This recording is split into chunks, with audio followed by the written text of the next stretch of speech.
추수감사절인데요. 이제 코로나로 별로 추수할 것이 없으신가요?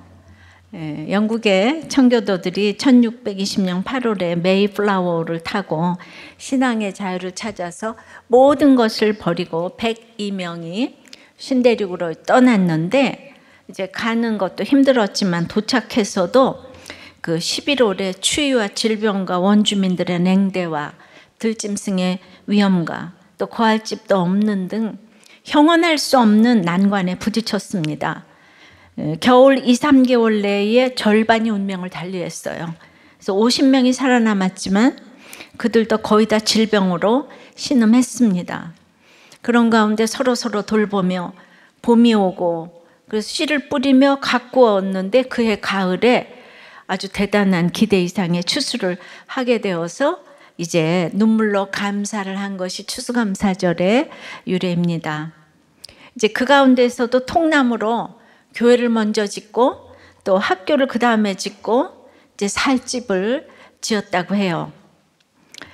그들은 철저한 주일 성수 11조 경건 생활을 했어요. 그때 그것이 기초가 되어서 그 학교가 하버드 대학교가 됐다고 이제 하는데요. 그것이 이제 미국을 살리게 되었는데 너무나 수많은 축복을 받게 되었습니다. 그러면은 그 죽은 사람은 뭐냐? 바로 그것이 신앙의 자유를 떠난 정말 미국을 살리기 위한 초석이 된 순교의 그런 피 흘림이 아니었을까 생각해요. 요즘 미국이 예배를 멀리하고 이 전통을 배관시하는 현상이 일어나고 있습니다. 그때의 추수감사절을 생각하면 그럴 수는 없다고 생각을 하는데요. 저도 믿고 나서 이것이 오버랩 되어가지고 생각만 하면 가슴이 아련해지고 먹먹해집니다. 신앙의 자유는 이렇게 값을 치러야 하더라고요. 그 당시 영국도 잘 사니까 가진 신앙의 핍박이 행해져서 거길로 이제 간 거잖아요. 바울이 비시대 안디옥에서 설교하면서 이스라엘 역사를 6절로 요약을 했어요. 아브라함과 약속하시면서 이제 창세기 15장에 보면 하늘의 별과 같이 많아지리라고 이제 시청각 교육을 하시면서 약속을 하셨어요. 그것이 다윗까지 이어지면서 다윗에게 또 영원한 언약을 주셨습니다. 너는 성전을 못 지어도 네 자녀 솔로몬 다음 세대가 성전을 짓고 그 후손인 예수를 세워서 약속을 이루겠다는 것이죠. 그래서 모든 것은 서론이고 구주 예수님을 소개하기 위한 것이라고 했습니다. 구주 예수님은 우리를 살리러 오셨어요. 오늘은 성령의 살리심에 대해서 생각해 보겠습니다. 첫째로 앞서 보여주며 전하는 사람이 있습니다. 24절에요. 그가 예수님이 오시기에 앞서 세례 요한이 먼저 회개의 세례를 이스라엘 모든 백성에게 전파하니라.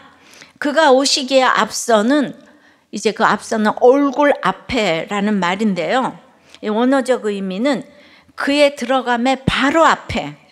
그러니까 세례 요한이 바로 예수님의 얼굴 앞에 서 있다. 뭐 이런 얘기예요.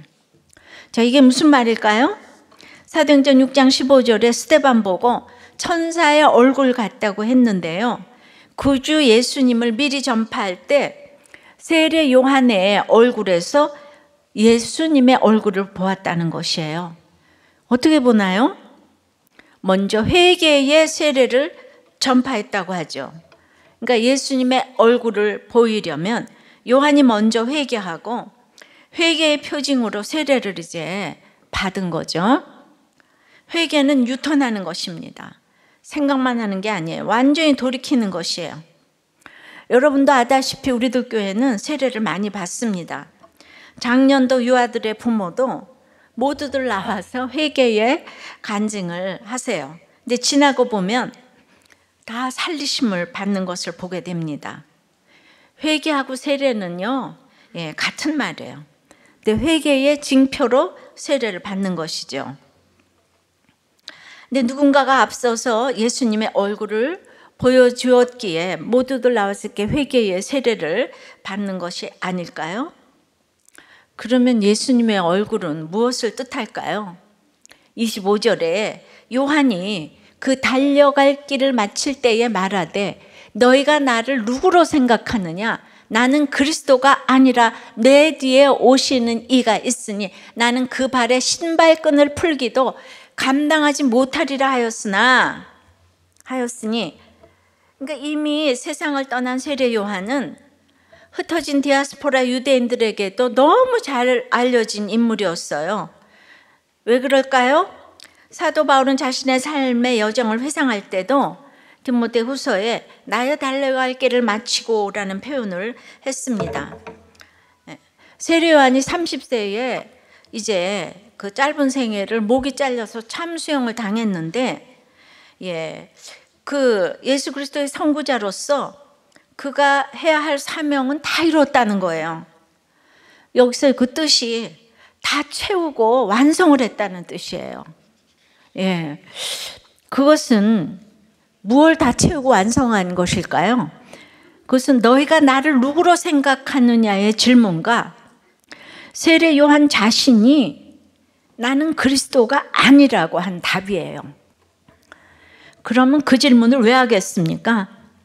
사람들이 세례 요한을 그리스도라고 생각했다는 말이죠. 또 왜요?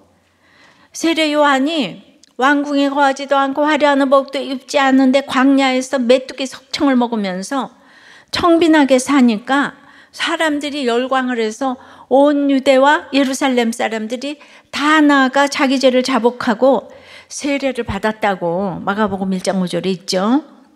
그러니 이 백성들이 다 그리스도라고 하는 거예요.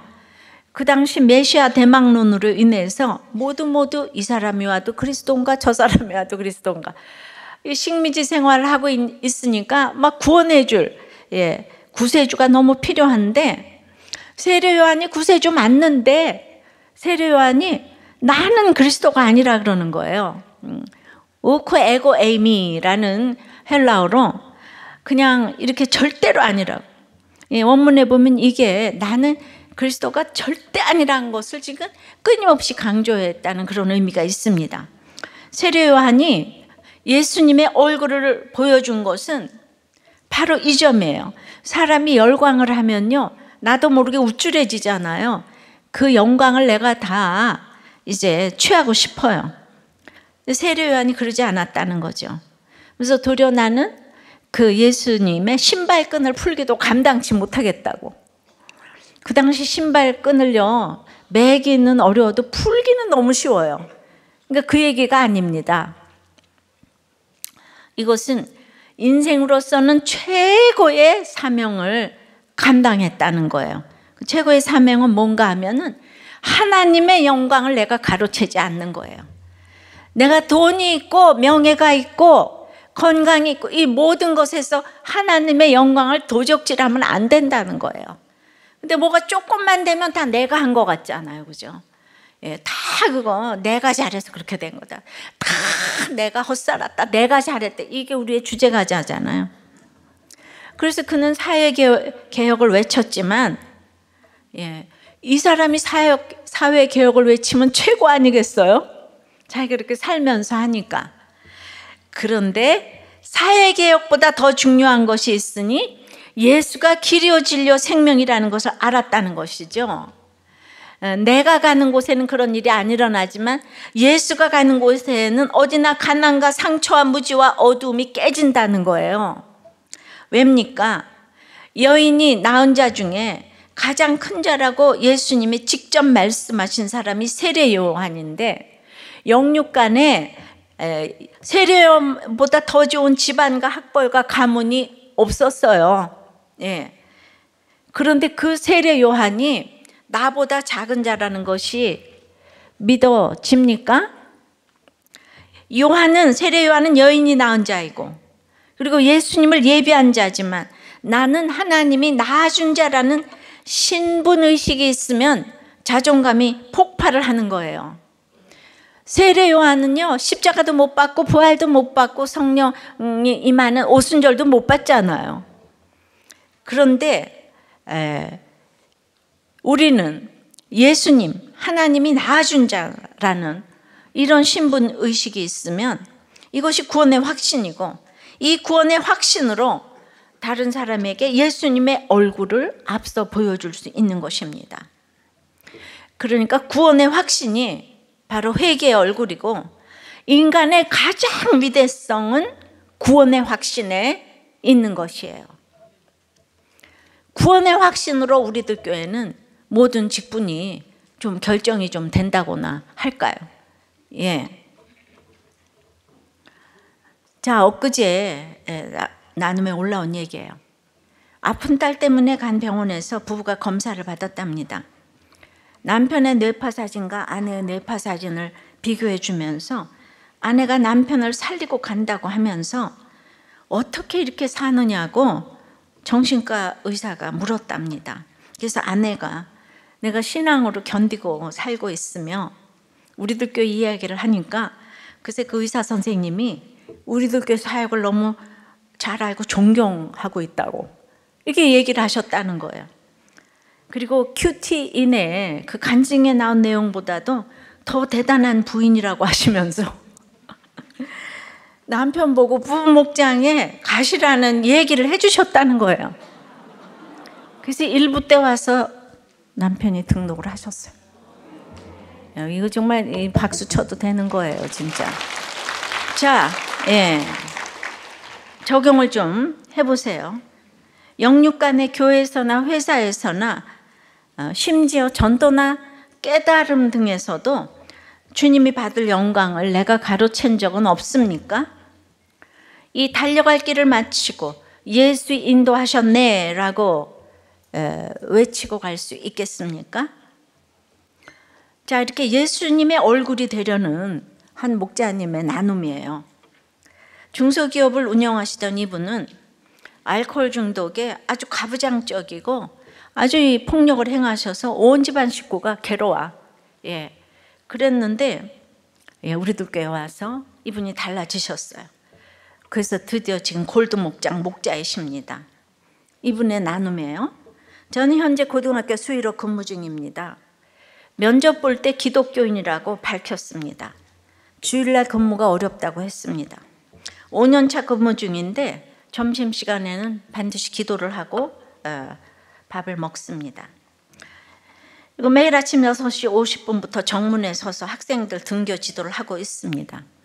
태풍이 오나 눈이 오나 비가 와도 정시의 자리를 지키는 꾸준함의 삶으로 민첩하진 못해도 꾸준하다는 것을 삶으로 보여주고 싶었습니다. 그래서 저를 보고 낙심자가 교회로 다시 발걸음을 돌렸으면 좋겠고, 저를 보고 새 신자가 생기면 더욱더 좋겠다는 소망감을 갖고 오늘도 정문으로 향합니다. 이 나눔이에요. 예. 그래서 이 가정은 아버지의 수고로 모든 식구와 자녀들이 사모함으로 모두 교회에 나옵니다. 예. 또 한 분의 경배하시는 분을 소개한다면 이분은 81살이세요. 근데 이제 용역업체가 망해가지고 떠났어요. 예, 당연히 이제 새로운 용역업체가 왔는데 해고 대상 1순위 아니겠어요? 그래서 해고를 당했죠. 예, 그런데 새로운 용역회사가 왔는데 모든 입주민들이 10년 이상 일한 이분을 위해서 이분을 원해가지고 그분을 채용하라 그런 거예요. 입주민들이 요새 무서워요. 예. 그래서 이분이 퇴직금도 받고 다시 일을 하게 되셨다는 거예요. 너무 훌륭하시죠? 예, 정말 훌륭하십니다. 그런데 이분은 교회를 잘 안 나가세요. 왜냐하면 주일날 일하셔야 되니까. 예, 여기 이분이 이제 아파트 저기만 그 경배를 하시니까 앞에 분은 돌아 믿음으로 지금 수일을 하시는데 목적이 있는 삶을 사는 거죠. 예, 예. 근데 뒤에 분은 이 성품으로 하시니까 목적이 없으세요. 성실하시니까 81살이 되도록 성실하시니까 자녀들이 속을 안 썩어봐서인지 믿는 사람이 오직 부목사님 한 분밖에 없다고 하네요. 예, 온 집안 식구가 다 믿음이 없다고 해요. 정말 안타깝죠? 예, 아무쪼록 이렇게 설교에 올라가서라도 구원이 좀 임했으면 좋겠습니다. 성실도 좋지만 결론은 우리의 모든 행동은 예수가 결론이 돼야 합니다. 여러분 시간이 없어요.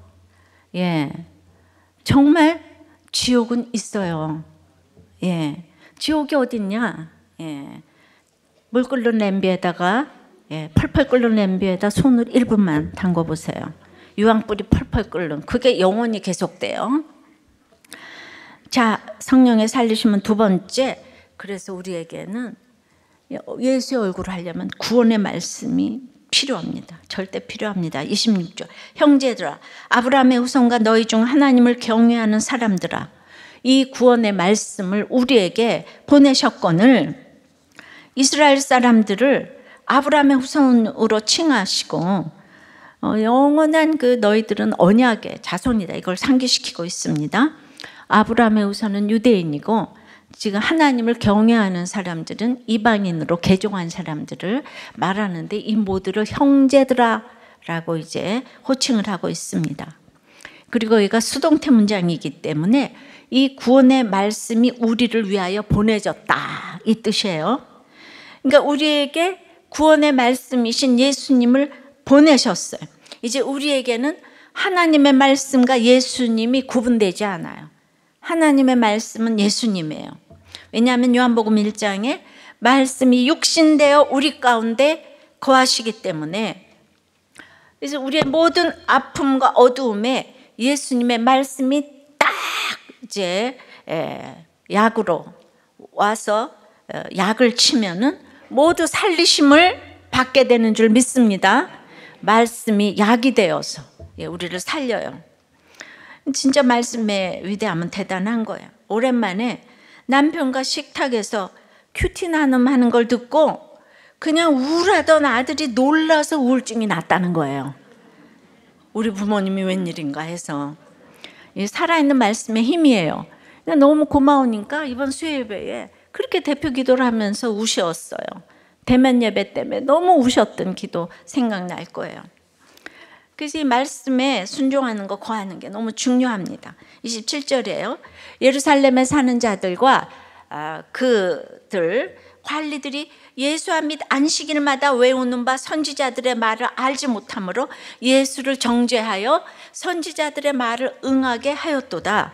이 선지자들의 말을 회당에서 듣는데요, 이 말로 번역된 단어는요, 그 원문에 보면은 로고스, the word, 로고스가 아니고 포네, 그러니까 즉 보이스로, 그러니까 너희들이 맨날 선지자들이 회당에서 구약을 낭독하는데 그거를 말씀으로 듣지 않고 음성으로만 듣는다는 거, 보이스로만 듣는다는 거예요.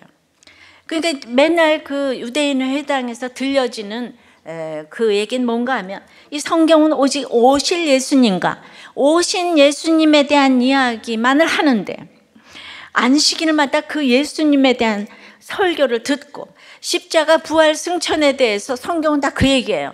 그거를 그렇게 듣는데도 그들 가운데 오신 예수님을 정죄하고 십자가에 못 박아 죽임으로써 도리어 오히려 선지자들의 말을 성취하는 자들이 되었다는 거예요. 그러니까 이 구약에 뭐 이사야 53장 뭐 또 시편 22편 이렇게 보면은 왔는데 너희들이 영접지 아니했다 그랬잖아요. 그래서 우리는 그것조차 성경을 이루는 일이기 때문에 뭐 이렇게 놀랄 일은 없어, 믿는 사람들은요. 그래서 맨날 있어야 될 일이 왔네, 이렇게 이제 하긴 하는 거죠. 이 세상은 성령이 임하지 않으면 교리만 있고 교리를 넘어선 진리를 결코 보지 못합니다. 평생에 교회를 다니고 외우고 다녀도 막상 예수님이 초라하니까 몰라봅니다. 그리고 죽이기까지 합니다. 그리고 그 예수님을 전하는 세례 요한만 너무 우러러 봅니다. 사람들이 이렇게 외모를 보는 거예요. 참 예수를 믿는다는 게 쉬운 문제인데 인간의 힘으로는 불가능합니다. 근데 나는 교회 다니니까 믿어, 이러죠. 그건 아니죠. 그러니까 결국 이 얘기는 유대인들의 악함을 고발하는 말인 동시에 네가 그렇게 말을 안 들으느냐? 그러면은 예언하신 바를 철저히 이루시는 하나님의 신실함을 보여주시는 말이기도 한 거예요. 이것이 누구 얘기입니까? 바로 바울 얘기 아닙니까? 바울이야말로 정통 유대인으로서 정말 말씀이 안 들려서 음성으로 들었기 때문에 예수님을 정죄하고 스데반을 돌로 쳐 죽이는데 가담을 했잖아요. 내일부터 시작되는 규폐원 사경회에서 사실 손짓발짓 하면서 애를 쓰면서 우리가 프로가 아니니까 그러면 영상을 만들었지만 정말 여러분들 말씀이 들리셨으면 좋겠습니다. 이렇게 유대인들이 예수님을 정죄했지만 28절에 죽일 죄를 하나도 찾지 못하였으나 빌라도에게 죽여달라 하였으니, 그러니까 이제 대제사장 가야바는 예수님에게 그 사형에 해당할 만한 죄를 발견하지 못했어요. 이 죄로 번역된 그 일반적인 단어, 표적에서 벗어났다는 그 하마르티아라는 것이 이제 그 원어에서 죄로 쓰이는데, 여기에서는 그 단어가 쓰인 게 아니라 이유나 혐의 원인을 나타내는 아이티안이라는 단어를 썼어요. 이 단어가 쓰인 것은 예수님에게는 죄로 의심할 만한 혐의조차 이제 없음을 이제 말하는 거죠. 그러니까 사도 바울은 예수의 무죄한 죽음을 통하여서 그의 대속자 되심을 이제 보여주려고 이제 한 것이죠. 자, 이렇게 이제 빌라도에게 죽여달라고 청했지만은 빌라도는 밀란이 날까봐 사형을 언도했어요. 그런데 바울은 정치적인 이득 때문도 아닌데 스데반을 죽이는데 가담한 거예요. 예. 지금도 보면 진영 논리가 종교가 되어서 무조건 내 편, 네 편 하면서 가담하는 분들이 많아요. 저는 지금 이 평생 이런 건 지금 처음 보는 것 같아요. 예. 그냥 무조건이에요. 무조건 이 사람 말하면 옳고 저 사람 말하면 틀렸어요. 선민주의가 얼마나 무서운가 말입니다. 그러니까 바울이 씩씩거리면서 스데반을 죽였잖아요. 유대인들이 하나가 돼서 똘똘 뭉쳐가지고. 그런데 그 교회를 잔멸하다가 이제 계속 그 교회를 잔멸하기 위해서 다메섹까지 공문을 가지고 가다가 주님을 만났잖아요. 사울아 사울아 네가 어찌하여 나를 박해하느냐.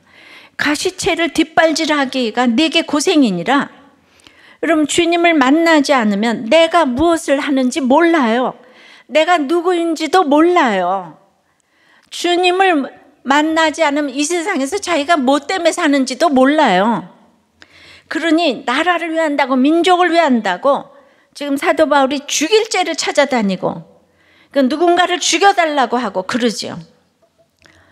그러니까 이 기가 막힌 최대의 명설교 스데반의 설교를 듣고 바울이 그를 죽이는 데 가담했잖아요. 유대인들 모두가 이를 갈면서 돌을 던져서 죽였어요. 우리가 알고 보는 것이 이렇게 이제 단편적인 것이에요. 다들 보이는 것에 옳고 그름을 따지면서 정죄하고 버리고 고소하고 그러지요. 진짜 가슴이 찢어질라 그래요. 적용해 보세요. 죽일 죄를 하나도 못 찾았는데 죽여달라 청하는 것은 무엇인가요? 가정이나 회사나 심지어 교회에서도 이렇게 죽일 죄를 찾는 것은 무엇이 있을까요? 성령의 살리심 세 번째는 내가 예수님의 얼굴이 돼야 되고 이렇게 말씀으로 오셨으면 저주를 받아내야 돼요. 그냥 되는 게 아니에요. 자, 29절입니다. 성경에 그를 가리켜 기록한 말씀을 다 응하게 한 것이라. 후에 나무에서 내려다가 무덤에 두었으나 무지한 예수를 죽인 일은 구약에 기록된 예언을 성취하는 이런 수단이 되었어요. 물론 유대인들은 자신들이 하나님의 뜻을 성취한다는 생각으로 예수님을 죽인 건 아니에요. 그런데 그 사악한 일이 하나님의 뜻을 이루는 일이 된 거예요. 예수님이 구세해 주니까. 대단한 분을 죽였기 때문에. 유다가 예수님을 파는 것이 인류의 구속사를 이룰지 어찌 알았겠습니까? 이는 구속의 역사가 하나님의 기쁘신 뜻대로 계획하신 바에 따라 한치 어그러짐도 없이 진행됨을 보여주는 거예요. 그 예수님까지 안 가도 제 남편이 저를 박해한 일이 이렇게 하나님의 뜻을 이루는 일이 될 줄 어떻게 알았겠습니까? 그러니까 박해할수록 그 저주를 제가 받아내야 되는 거죠. 그러니까 날마다 받아낼수록 이렇게 하나님의 뜻을 이루는 일이 된 줄 믿습니다. 늘 성경대로 하루하루 살면 그것이 말씀을 다 응하게 하는 일이 될 줄 믿습니다. 근데 사도 바울이 예수가 달린 곳을 십자가라 그러지 아니하고 나무라고 한 것은 나무에 달린 자는 하나님께 저주를 받았음이니라는 신명기 21장 23절의 말씀이에요. 그러니까 예수님은 유대교 지도자들로부터 몰아냄을 당한 인간의 저주를 받았잖아요. 또 이 지도자들의 사람들이 보기에는 나사렛 목수가 그냥 죽은 것 같잖아요. 그러니까 지도자들의 저주를 받은 죽음이고, 이 나무에 달린 자는 하나님께 저주를 받았으니까 사람과 하나님께 저주를 받은 가장 저주의 죽음이라고 할 수 있는 죽음을 예수님께서 당하셨다는 거예요. 이게 구속사예요. 그러니까 내가 저주받는 것이 깜깜해서 450년 지난번에 기다리라고 했잖아요. 근데 449년 참았는데 1년을 못 참으면 성경이 응하지 못하는 거예요. 그러니까 내 인생에 믿는 사람은 어떤 것도 구속사인데, 내가 구원받았는데 누구는 나를 구원시키기 위해서 구속사의 악역을 맡으니까 얼마나 불쌍한가 말이에요. 그러니 내가 구원받은 거 생각하면 누구를 보고도 화가 날 수가 없는 거예요. 나의 구원이 확실하다면 누구를 봐도 눈물이 날 뿐인 것입니다. 자, 적용해 보세요. 온갖 저주를 사랑과 하나님에게서 다 받아내신 예수님이 내 앞에 계신데 내가 왜 이렇게 저주 가운데 있을까 하는 분 계십니까? 하나님이 계시다면 나도 이제 좀 잘 살아봐야 되겠어. 도대체 이건 말이 안 돼 하는 분 계십니까? 이건 정말 저주네. 그런 분 계시죠? 예. 자, 그저께 기도 제목에 나온 청년의 기도 제목이에요. 아버지를 위해서 기도 부탁드립니다. 저희 친할아버지와 친할머니가 두 분 다 자살을 하셨고, 작년에는 셋째 큰아버지도 자살하셨어요. 저희 아버지 일터에서 불과 3분 거리에 사셨던 셋째 그 큰아버지는 옥상에서 뛰어내리셨고, 저희 아버지는 코앞에 보이는 형이 자살한 그 현장을 매일 바라보며 일을 하십니다. 집안의 내력이라면 매일 목매달아 죽겠다고 외치는 아버지가 너무나도 염려스러워 저는 자살 트라우마가 생겼고 깊은 우울증에 10년 넘게 자살 생각이 끊이질 않습니다. 저의 아버지를 자살의 영으로부터 끊어주시고 우리들 교회로 인도되어서 꼭 구원받기를 기도 부탁드립니다. 기도해 주시기 바랍니다. 예수님이 이미 모든 저주의 끝판왕이셨어요. 이 가정의 저주도 이 청년 한 사람으로 인해서 중심 잡고 끝날 줄 믿습니다. 이 방송을 듣는 모든 성도 여러분들은 기도해 주시기를 바랍니다. 성령의 살리심 네 번째는 그래서 죽은 자 가운데서 살리셨어요. 자, 예수님의 얼굴이 되려면 말씀이 필요하고, 그리고 저주를 받아내야 되는 거예요. 그래서 내가 450년이 땅 차면, 근데 그 450년 오늘 하루를 잘 사는 거라 그랬잖아요. 그러면은 죽은 자 가운데서 살려내시는 거예요. 30절에요. 하나님이 죽은 자 가운데서 그를 살리신지라. 이 땅에 어떤 저주받은 사람도 우리 성자 하나님 예수님이 이미 하나님과 인간의 모든 저주를 다 받았다는 사실을 알아야 합니다. 그런데 하나님이 살리신지라. 예, 그렇죠. 바로 하나님이 예수님을 살리신 거예요.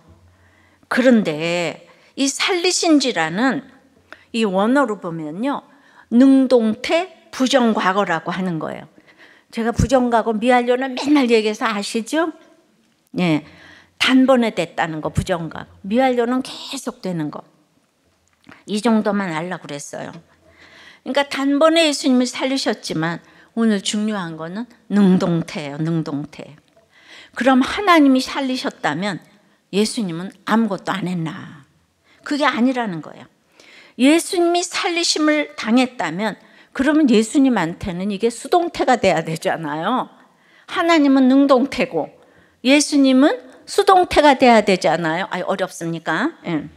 그런데 부활이 기독교에서 가장 중요한 거잖아요. 그러면 당연히 삼위 하나님이 같이 역사하시는 부활 아니겠어요? 그래서 하나님만 살리신 것이 아니고 예수님도 자기가 살아나신 능동적인 부분이 있다는 거예요.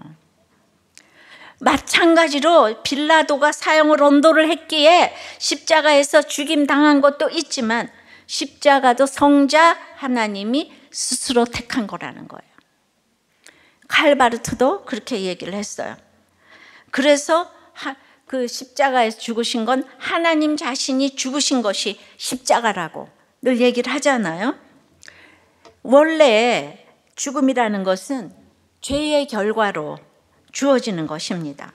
그러므로 본래 죄 없는 예수는 죽을 하등의 이유도 필연성도 없었어요. 그럼에도 불구하고 범죄한 모든 인류를 대신하여 죄를 짊어지셨습니다. 이 얘기는 하나님이 죽이시고 예수님이 죽으신 거예요. 하나님이 살리시고 예수님이 살아나신 거예요. 이해되십니까? 예. 그러니까 우리가 이거를 적용해 보면 하나님이 예수님을 살리셨지만 예수님이 스스로 살아나신 것처럼 우리도 하나님이 우리를 택해 주시고 살려주셨지만 스스로 살아나야 하는 부분이 있는 거예요. 가만히 있으면 주님이 다 해주는 게 아니라 우리 스스로 살아나야 해요. 홍해바다 앞에서 하나님이 그 바다를 갈라주셨어요. 그런데 인간이 해야 될 건 뭐가 있냐면 지팡이를 대야 되는 거예요, 모세가. 근데 모세가 믿음이 없으면 이스라엘 200만 명이 쳐다보고 있는데 그 바닷길이 안 열리면 어떡해? 이거 했다가 쪽팔려. 안 열리면 어떡해? 그러니까 믿음이 없으면 지팡이를 못 대는 거예요. 그러니까 믿지 못하면 그 최소한의 순종을 못 해요. 우리의 순종은 하나님은 어마어마한 걸 해주시는데 우리의 순종은 너무 작은 건데 그걸 못 해요. 믿음이 없어서. 근데 우리의 그 작은 순종, 지팡이 되는 거를 그렇게 기뻐하세요. 예수님이 구원의 말씀으로 오셨기 때문에 인간의 무지와 어두움에 구원의 말씀이 들어가면 내가 해야 될 것들이 생각이 납니다. 예. 부활하셨기 때문에 이게 가능한 거예요. 예수님이 육체에 계셨다면 너무 한계가 있지 않겠어요? 도울 사람이 몇 명밖에 없잖아요. 그런데 이제 살아나셨기 때문에 곳곳에 살리심을 잊고 살리고 하는 성삼위 하나님이 같이 역사하셔서 그때 성령님이 효과적으로 돕기 때문에 살려내신 줄 믿습니다. 예, 그래서 성자, 성부 하나님, 성자 하나님 같이 역사하시고 십자가도 성령님이 함께 도와주시고 예, 살아나실 때도 성령님이 함께 도와주시고 십자가는 지혜고 지혜는 타이밍이기 때문에 때에 맞게 성령님이 역사하십니다. 적용해 보십시오. 하나님이 살려주셨지만 내가 스스로 살아나야 할 부분은 무엇인가요? 여러분들은 뭔지 잘 모르겠으면 그 작은 순종은 딴 게 아니고요. 큐티하고 목장이에요. 여기 그냥 가시면 그날 할 일을 알려주세요. 근데 예배를 드려도 지난주일 사울처럼 절대로 순종이 안 되죠. 예. 그 사울은 질서에 대한 순종이 안 되는 정말 그래서 이 순종을 하는 이 작은 순종이 지금 우리들 교회 이런 적용을 지금 이제 가져다 주었어요. 지지난주에 내연녀의 전도로 우리들 교회에 오신 집사님이 본처와 혼인 재결합 예배를 드렸어요. 처음에는 이제 본처는 오지 않았어요. 그런데 이 내연녀와 그러니까 내연녀와 아마 이제 그 싸우면 우리들 교회로 오잖아요. 그래서 이렇게 부부처럼 이렇게 오셨는데 이렇게 목장에 가서 각자의 죄를 드러내며 나누는 이렇게 모습을 보면서 이 남자 집사님이 야, 저렇게 속에 있는 죄를 다 쏟아내면 얼마나 시원하고 후련할까 하는 생각이 들었다는 거예요. 그래서 얼마 가지 않아서 저희는 부부가 아닙니다. 아마 8년인가 10년 이렇게 같이 사셨다고 하는데, 예, 그 이혼한 지 그렇다는데, 그러면서 이제 동거녀와의 관계를 오픈하고 아내와 자식을 버린 죄와 거짓을 오픈하기 시작했다는 거죠. 그러자 제 안에 꽉 막힌 무언가가 뻥 뚫리는 것 같았다는 거예요. 그래서 이제 부부 목장에서 각각 처방을 내려서 이 부부 목장에는 남자만 출석하게 됐고, 그리고 이제 그렇게 해서 예배를 목장에 나가다 보니까 목장에서 본처와 재결합할 것을 권면했어요. 그래서 이분이 띵크 1:1 양육을 받으면서 마음의 결단을 하고, 내연녀 집사님도 목장에서 그 여자 목장에서 계속 찔림이 있어가지고 관계를 정리하기로 결단을 한 거예요. 그래서 자기의 불륜과 가정을 깨트린 죄를 회개하고, 그리고 드디어 동거녀 집에서 나왔고, 그리고 본처를 전도해가지고 본처도 이제 와서 남편을 제대로 섬기지 못한 죄를 각각 회개하는 마음으로 올해 2월에 다시 집을 합치게 되었답니다. 그래서 재결합 예배를 드리려고 했는데 이 코로나로 인해서 늦어져서 이제 지지난주일에 예배를 드렸어요. 그러면서 배 밑에서 노젓는 수행인처럼 이제는 가장의 역할을 다 하겠다고 재결합 예배에서 그렇게 다짐을 했습니다. 그러니까 목장 식구들은 하나같이 이건 재결합이 불가능할 거라고 생각했다고 이제 하죠. 그런데 부부 목장과 여자 목장을 온라인으로 계속 참석하면서 말씀대로 따라오기만 했더니 이렇게 재결합의 은혜가 있다고 고백을 했어요. 전 여기서 내연녀 집사님의 역할이 가장 빛나는 역할이라고 생각하는 것이 모든 식구를 전도한 공로자가 되셨어요. 말씀 따라 정리를 해주시니 바로 이것이 원칙 따라 순종한 것이라고 봅니다. 가정 중세의 원칙은 바로 이 구원의 말씀이에요. 근데 순종하기는 정말 어렵지 않아요? 근데 서로가 말씀을 보며 한 교회를 다니니까 이야말로 성령의 구속사가 되어서 살리심을 받은 것이 아닌가. 이것은 행위가 아니고 오직 예수이기 때문입니다. 이내연녀 집사님은 이 살리심과 구속사의 주인공이 되어서 별과 같이 빛나리라고 생각이 됩니다. 바로 이게 유다의 다말처럼 구속사의 주인공이 바로 이런 분들 아니겠습니까? 그 주인공이 우리들 교회에서 계속 지금 이어져 나오고 있어요.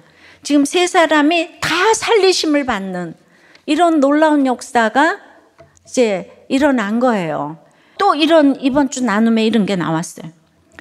이 부목자가 이제 이혼했던 전처를 우리들 교회로 인도하고, 그 다음에 재결합을 계속 시도했는데 실패했어요. 그래가지고 이 과정에서 이분은 다시 이제 결혼을 하게 됐어요. 그런데 그 전처가 우리들 교회에 정착을 했다는 거 아니에요? 그래서 목장에서 이 세 사람 모두 공동체에 잘 붙어가도록 돕겠습니다. 이게 목장의 기도 제목이에요. 그러니까 이게 어떤 한 목장에서 일어난 일이 아니에요. 이 구원 때문에 안타깝게 되면은 모두를 위해서 기도할 마음이 생기는 거예요. 왜냐하면 내가 사랑하는 식구가 예수 안 믿으면 그냥 지옥인 거잖아요. 믿으면 천국인 것이고. 이게 누구한테 차별이 있겠어요? 내가 새엄마 새아빠라고 그래도 우리 아이들의 엄마 아빠가 됐으면 그 아이의 친엄마 친아빠 다 예수를 믿어야 우리가 다 같이 천국 갈 거 아니겠어요? 내 아이들한테도 그게 최고 아니겠어요?